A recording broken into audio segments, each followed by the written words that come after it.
Thus the heavens and the earth were completed in all their vast array. By the seventh day God had finished the work he had been doing, so on the seventh day he rested from all his work. And God blessed the seventh day, and made it holy, because on it he rested from all the work of creating that he had done. This is the account of the heavens and the earth, when they were created, when the Lord God made the earth and the heavens. And no shrub of the field had yet appeared on the earth, and no plant of the field had yet sprung up, for the Lord God had not sent rain on the earth, and there was no man to work the ground. But streams came up from the earth, and watered the whole surface of the ground. The Lord God formed the man from the dust of the ground, and breathed into his nostrils the breath of life, and the man became a living being. Now the Lord God had planted a garden in the east, in Eden, and there he put the man he had formed. And the Lord God made all kinds of trees grow out of the ground, trees that were pleasing to the eye, and good for food. In the middle of the garden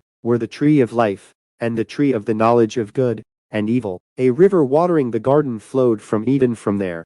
It was separated into 4 headwaters. The name of the first is the Pishon. It winds through the entire land of Havilah, where there is gold. The gold of that land is good aromatic resin, and onyx are also there. The name of the second river is the Gihon. It winds through the entire land of Cush. The name of the third river is the Tigris. It runs along the east side of Ashur. And the fourth river is the Euphrates. The Lord God took the man and put him in the Garden of Eden, to work it, and take care of it. And the Lord God commanded the man, "You are free to eat from any tree in the garden, but you must not eat from the tree of the knowledge of good and evil, for when you eat of it you will surely die." The Lord God said, "It is not good for the man to be alone. I will make a helper suitable for him." Now the Lord God had formed out of the ground all the beasts of the field, and all the birds of the air. He brought them to the man to see what he would name them. And whatever the man called each living creature, that was its name. So the man gave names to all the livestock,